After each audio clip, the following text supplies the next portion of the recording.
వైకా jewellers వెలలేని Vaibhogam తరుగులేని నమ్మకం. ఇప్పుడు మన కాకినాడలో డిసెంబర్ 5న ఘనంగా ప్రారంభం కాబోతోంది. కులాంతర వివాహం ఓ నిండు ప్రాణాన్ని తీసింది. ప్రేమించిన వాడితోనే జీవితం గడపాలి అనుకోవడమే ఆమె తప్పయింది.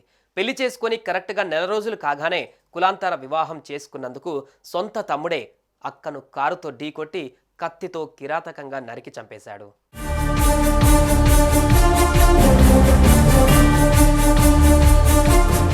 రంగారెడ్డి జిల్లా ఇబ్రహీంపట్నంలో జరిగింది ఈ దారుణ ఘటన.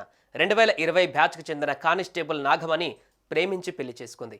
కానీ కొన్ని కారణాల కారణంగా ఆమె భర్తతో విడాకులు తీసుకుంది. ఈ క్రమంలోనే ఆమెకు శ్రీకాంత్ అనే మరో కానిస్టేబుల్తో పరిచయం ఏర్పడింది.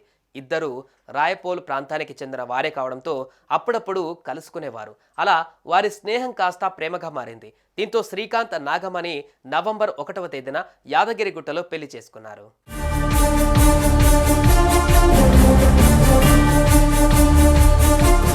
పెళ్లి తర్వాత ఇద్దరు కలిసి హయత్ నగర్కు మకాం మార్చారు. అయితే ఈ పెళ్లి నాగమణి తమ్ముడు అయిన పరమేష్కు ఇష్టం లేదు. కులాంతర వివాహం ఎలా చేసుకుంటావని అక్కను పలుమార్లు ప్రశ్నించాడు. దీంతో ఆమె సర్ది చెప్పుకుంటూ వచ్చింది. అక్క ఎంత చెప్పినా మెదడులోకి ఎక్కించుకోలేదు పరమేష్. ఎలాగైనా నాగమణిని అంతం చేయాలనుకున్నాడు. ఈ క్రమంలో ఆదివారం సెలవు కావడంతో సొంత గ్రామానికి వెళ్లిన నాగమణి ఉదయాన్నే స్కూటీపై తాను డ్యూటీ చేస్తున్న హయత్ నగర్ పిఎస్కు బయలుదేరింది.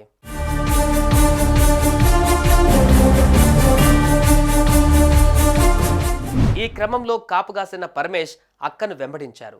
నిర్మానుష్య ప్రాంతంలో ఆమె స్కూటీని మొదట కారుతో ఢీకొట్టాడు. ఆ తర్వాత తనతో తెచ్చుకున్న కొడవలితో మెడ నరికాడు. దీంతో ఆమె అక్కడికక్కడే మృతి చెందింది. సమాచారం అందుకున్న పోలీసులు ఘటనా స్థలానికి చేరుకున్నారు. మృతదేహాన్ని పోస్టుమార్టం నిమిత్తం ఆసుపత్రికి తరలించారు. అటు నాగమణి తమ్ముడు పరమేష్ను అదుపులోకి తీసుకొని విచారణ జరుపుతున్నారు.